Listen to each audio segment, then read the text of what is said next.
Well, hey everybody, it's Sandy and welcome back to my channel dedicated to helping you advocate for your own health one topic at a time. So guys, today I want to talk about where I'm at with COVID. It's now June. It's the 1st of June as I'm recording this video. It's probably going to go up in a few days, 2022. And in some ways, for a while, I felt like we were going, two steps forward and one step back. And, it seemed like the biggest challenge was the initial vaccine rollout. And then that turned into this debacle about who would get vaccinated, who wouldn't get vaccinated. Then we have all these different subvariants. And, at this point, I have to say I feel a little discouraged. So I don't want to, be like doomsday. And I just feel like negative thoughts lead to negative feelings. And there's kind of enough of that already. So I thought I would just devote this video to just a couple of things. In fact, I've picked two things that I would like to see changed going forward. Like if I had my choice, or things that I might try to work on, or see if there's initiatives for people to work together in a grassroots way and make some of these things happen. And I decided I'm going to do no more than 2 items per video. So where I'm at with COVID right now, if there were 2 things I could change, and I will elaborate on each one, but in a nutshell, it has to do with airports and gyms. Okay, so I don't know if some of you guys saw an article that came out just not too long ago, and when I read the article, I was like, okay, very well done, but like, duh. It was talking about how much more dangerous the gym is because you produce like many hundreds of times the number of aerosols when you are working out and breathing heavily, when you're panting, when you're exerting yourself, than when you're just talking.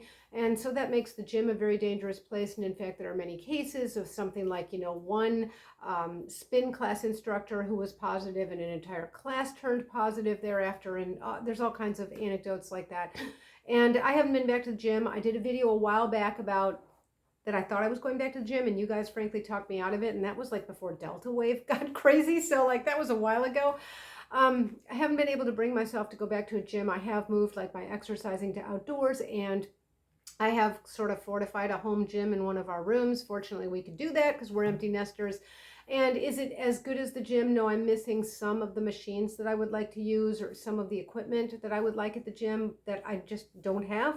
I don't know that I've really suffered too much for it. But here's what I think we should do. The gym. There's something that the Israelis do. Again, the Israelis, yes. They have outdoor gyms like every mile or so along the beach. When you walk on like their boardwalk, there are gyms under a tarp, and it's in the sand. And are they perfect machines? No, but they're basically circuits of resistance machines, and you're out for a day at the beach, and you can go head over and use some of the resistance machines at the gym. I don't know if I've ever seen anything like that in a park, but like, I don't see why not. If you can have them on the beach, you can have them in a park. Wouldn't it be great if we had some sort of a public initiative? Now, I'm sure the association of, whatever, the professional association of those who own gyms would be very much against this, but wouldn't it be great if we had some sort of initiative in this country to have gyms in parks? I know that it wouldn't be the same. I know it would be like very crude kind of equipment. It wouldn't be the kind of thing where you have weight stacks. I'm sort of thinking off the model that's used in Israel, but I think it would be really great to have them. And how many of you are like transitioned to outdoors and like never going back to the gym? Or more importantly, how many of you have gone back to the gym and feel that you've done so safely? I will say at a minimum that if I were going to go back to the gym, which at this point I'm not, I would only be doing it with an N95. It is absolute nonsense that you can't exercise with an N95. You can. It's just uncomfortable. I don't use the word just lightly, but it is just uncomfortable. So I've said before, I wore masks for like 30-something years in my career in the operating room. Every single day I wore masks. I didn't wear an N95 every single day, but I could do that too. I don't think anybody should be going to the gym without a minimum of an N95 on. I think the best thing to do is go super early in the morning, because that's when you have more of the older people. You're probably going to have an overrepresentation of people who are already vaccinated. You don't have the young ones who are just rolling out of bed at like 11:30 and working the evening shift or whatever. I wouldn't go at night for the same reason. It's just about the demographic at your gym. I think it would be important to check that out before you go. But I think an N95, and probably a time when hardly anybody's there, and lots of distance. How much distance? Yeah, this 6 and 10 feet stuff is nonsense, because aerosols travel many more feet than that. So this disease is highly aerosolized. We know that already, and we've already heard that the whole 6-foot thing was, just kind of anecdotal anyway. So I would try for as much distance as I could get. Better yet is if you work out in a gym where I think some of the CrossFits, I'm not advocating CrossFit. I don't, I think it's a real mixed bag and it's not for me. But I noticed that near me, the CrossFit is everything is open with fans running. So like that's even better yet. You're basically like outside with a roof over you for shade. Yes, that is really hot, but I think that if you just don't have the space or anything that you can fortify in your home as a gym or do what you need to do outside, that's I think the very best option, where you're in a setting where you are essentially outside, where everything is open and fans are running, so air is moving in and out. The ventilation is what's really important. So if you're not, you're in a regular gym, which I'm not doing, I think the N95 is absolutely imperative, and timing so that maybe you're there before anybody else is even working out. Um, I wish that we could start some kind of an initiative. If there was one of the many lessons I could say that maybe that were good things that came out of COVID is maybe we should have all been exercising outdoors to begin with all the time. And therefore, I think outdoor park like gyms would be a really great thing to have. It's probably a pipe dream. The other thing is maybe not so much of a pipe dream, but we've gone back and forth and back and forth, and I think that's done a lot of harm with mask mandates in airports. Now, I don't think they should have removed the mask mandates from airports. You know, it's funny because I had said a long while back to my husband that I thought one of the good things that's come out of COVID is maybe to just be the standard to wear a mask when you travel on any kind of mass transportation, not only in airports and on planes, but trains and things like that.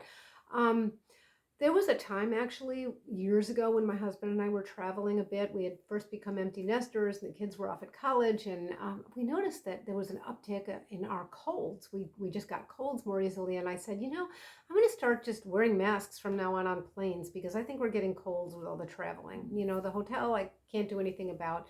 But I'm going to start wearing a mask when I travel. And then I thought to myself, you know, that's going to be so weird. It's hard to even believe this now. But at the time, I realized that was going to be so weird. It was going to draw attention and people were going to think something was like really wrong with me or whatever. Maybe I was terribly sick. And I never really did do it at that time. Now, can you imagine? Like, at least that's one good thing that's come out of it. It's not strange if you're wearing a mask, but you know, it doesn't do a whole lot of good if you're completely surrounded by aerosols, depending on what the infection rate is. You know, if your N95 is 97% effective, by the way, they're not 95, they're at least 95. That's what they have to pass in order to have the NIOSH approval. So most of them are more than that. So if you're, let's say your N95 tested around 97, 98%, it's not perfect. It's not 100. So air travel, not the plane so much because of the filtration in planes, but the airport really does scare me. And I so wish that we hadn't taken that away, because I think that that would be one really good thing that's come out of COVID, is that we've learned that we probably should have masks when there's a whole lot of us all crammed in one place without ventilation. That's just, I don't know. I feel like that's the least we can do, at least for the vulnerable people in our society, like people, we have elderly people around us. Yes, if you're elderly, you can put on a mask, but there's nothing like having the protection of other people being kind enough to do that for you, even if they don't care. So those are the two things. I wanted to keep the video really narrowly focused, and I'll do other videos with other things. And please feel free to put down in the comments section anything that you think, you know, you've learned, that you think, you know, going forward, despite COVID, that maybe we've learned this should be the case. And this is something we should do for our just general public health, and so that we're not quite as blindsided, you know, the next time there's some pandemic like this, although I hope I don't see something like this in my lifetime. I do think it's going to be a while, guys. I was so happy to get boosted. I got my second boost about a week and a half before I started occupational therapy, because I had the thumb joint surgery, and I knew I was going to be in therapy where there's, you know, I don't have control of who's in and out of there. A lot of masks under the nose. I do go to a place that's huge, really spread out. There's probably 20 feet of distance in between me and the next client.